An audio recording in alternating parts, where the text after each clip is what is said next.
Woo! Did you just get done watching a basketball game?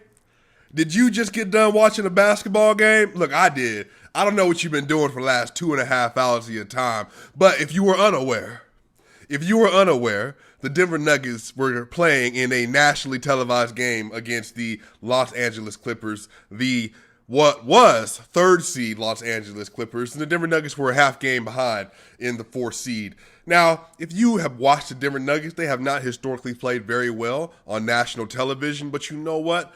I've been feeling mighty good. I said on my Twitter, again, if you're not following me on Twitter, go follow the show at SwipaCam on Twitter. SwipaCam on Twitter. I said on Twitter right before the game started, you say, you know what? The Nuggets are going to get this win. I've been feeling it. I've been catching the vibes from the Denver Nuggets team. I've been catching the vibes from what they've been doing ever since Jamal Murray got hurt. Y'all, the Denver Nuggets are 9-1 since Jamal Murray went down. 9-1 since Jamal Murray went down. This team has transformed into a defensive juggernaut. A defensive juggernaut. They're long, they're rangy, and they're tenacious. And you know what? I'm getting ready to watch the game. You know, ESPN, they're pushing the LA narrative. They're talking about the Clippers and the Lakers and all this other stuff. And who's going to avoid the Lakers? Nobody wants to play a healthy Lakers team. LeBron came back against the Sacramento King. The King has returned and all this other stuff. You know, everybody's been talking all year. All year, everybody's been talking about, who's going to win the MVP? Joel Embiid, LeBron James, Giannis Antetokounmpo, Luka Doncic, Zion Williamson. Who's going to be the MVP this year? Oh, Chris Paul got to be in the conversation. The Suns are number 1 in the Western Conference. You got to put them up there. Matter of fact, give it to Damian Lillard. I've been hearing all year. We've sat through it. We've dealt with it. We've been listening to all the chat on Twitter, all the chat on all the major network episodes. You know what? Yeah, Jokic is having a decent season, but they're not winning. The Nuggets are 13-12 and 12-11. They're not winning enough. Then the Nuggets start streaking. They start climbing.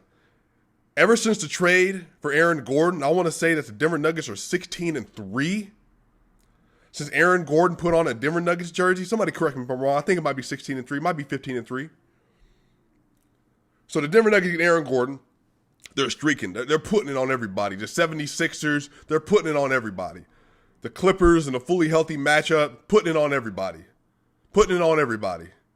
And then all of a sudden, Jamal Murray goes down. Now, everybody in the media counting the Nuggets out, saying the Nuggets can't do it no more. Without Jamal Murray, without that guard that exploded for 50, 42, and 50 in the NBA playoffs, without the guard that put up maybe the best layup package in NBA history in the playoffs, without that guard averaging 26 points per game, 5 assists per game, on 45% shooting from 3. Without him, they can't do it. But you know who they forgot about? Nikola Jokic. Serbian splendor. The Serbian Sombor shuffler himself. Jokic. All year on this channel, we've been saying he's the MVP. All year on this channel, we've been telling people, educating the people, the man is having a top 10 all-time NBA season. All year.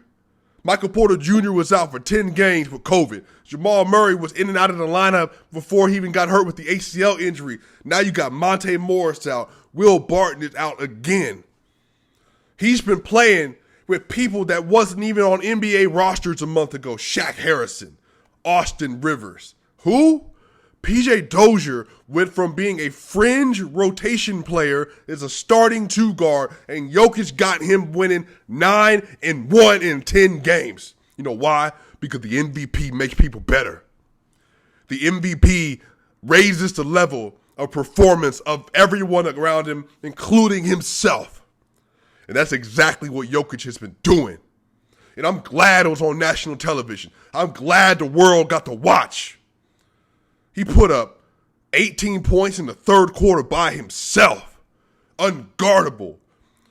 You know what? Last year in the playoffs, they was telling us that, you know what, Montrezl Harrell played too much. Zubac was playing really well against Jokic. Zubac should have been in the game more. Well, guess what? Last time we beat the Clippers, we had an all-out performance from the best starting 5 in the NBA. But now you're missing 2 starters and your 6th man, and Jokic said, you know what, I'm going to go ahead and show you and prove it today. Y'all thought Zubac was doing something with me today? Hold this. How about you hold 30, 14, and 7 on 9 of 17 shooting, 2 of 6 from the three-point line, 10 of 10 from the free throw line, 1 block. Hold that. Pure, utter dominance.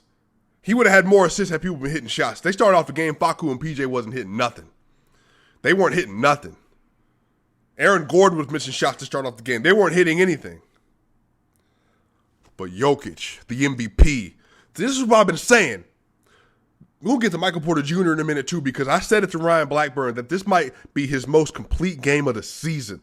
Y'all, Jokic put the team on his back against a team with Kawhi Leonard and Paul George, and apparently the championship piece in Rajon Rondo. Against all the doubt, with all the injuries, that man went up and put everybody on notice that I'm the MVP, even though he ain't never going to tell you that himself. He had a great interview with Rachel Nichols from The Jump earlier that launched today.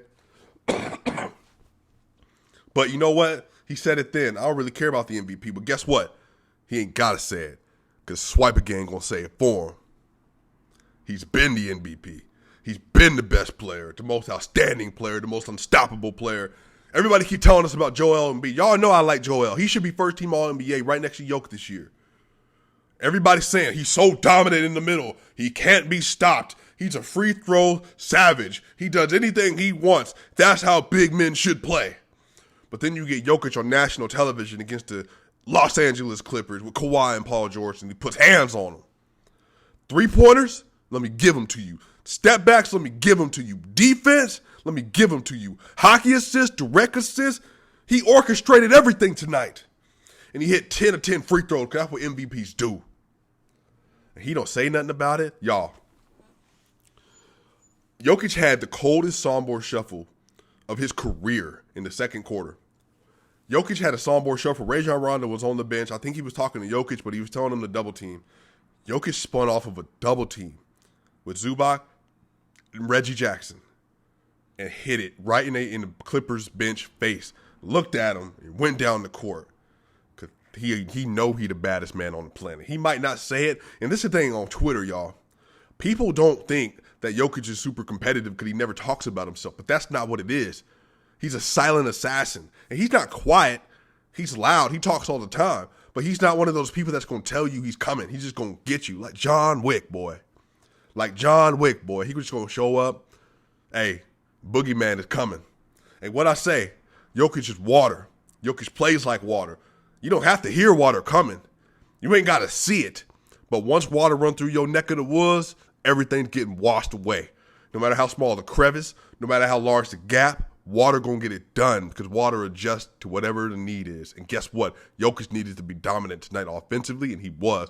Dominant defensively, he was. Got in Boogie's head. That the Jokic stopper, Zubac, basically got fouled out of the game. They had to take him out of the game because he wasn't doing nothing, man. What y'all going to do? That's the thing, man. IQ-wise, it's LeBron James, one of the greatest players ever, and it's Nikola Jokic. That's it. There is nobody else. There is no one else like them. None. Let me get to the rest of the game, man. Michael Porter Jr. tonight, most complete game of the season. Michael Porter Jr. in 37 minutes had 25 points, 7 rebounds, and 5 assists. On 10 of 16 shooting, 4 of 7 from the three-point line, 1 of 1 from the free throw line. Y'all, he had 5 assists tonight. He was creating for other people tonight on purpose. On purpose. This is the thing. Michael Porter Jr. had a double clutch 3-point basket in the left corner today, and everybody lost their minds on the broadcast. Like, who is this dude? Who is he? Top of the key, buckets, getting to the rack. I mean, the dude was driving, doing whatever who is this dude? Michael Porter Jr., as I've been saying, shoots with Zion Williamson level efficiency from the perimeter. And that's the truth. The dude is special. He's on track to be one of the greatest offensive forces the NBA has ever seen, and he's a baby. That's Bambi.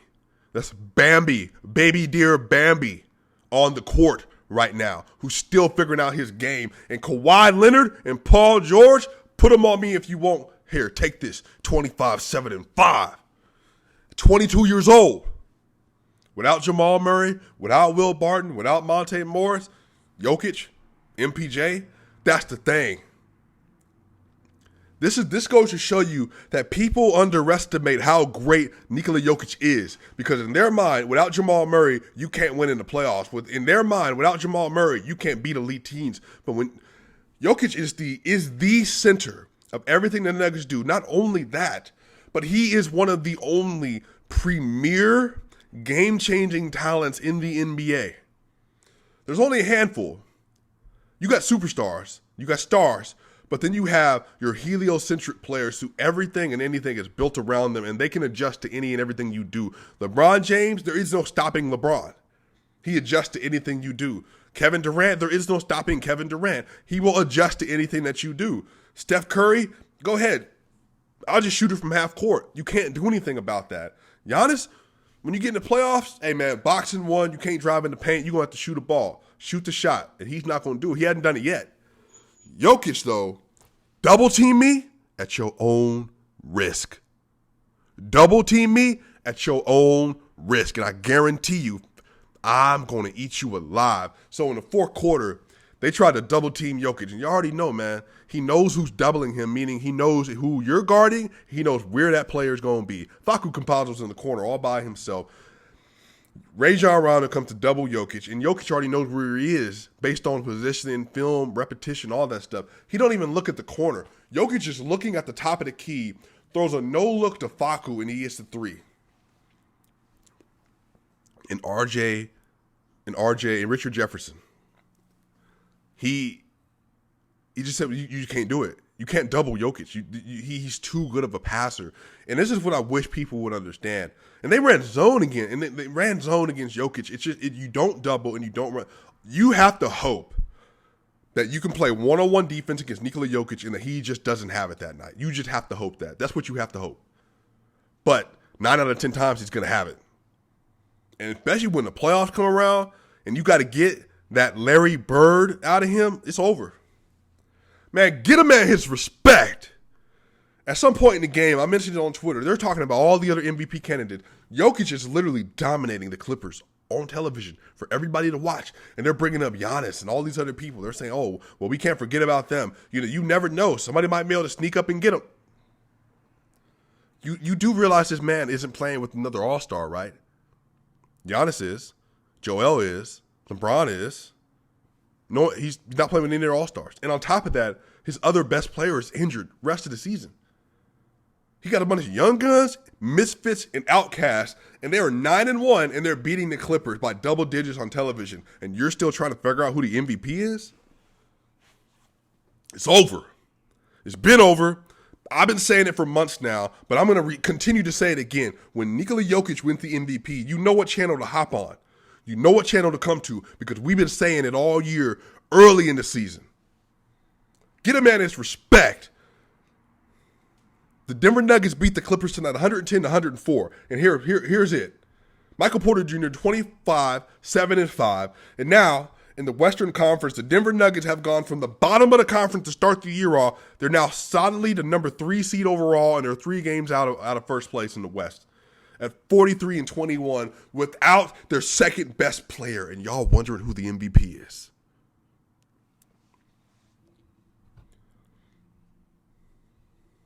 Don't play with me about this.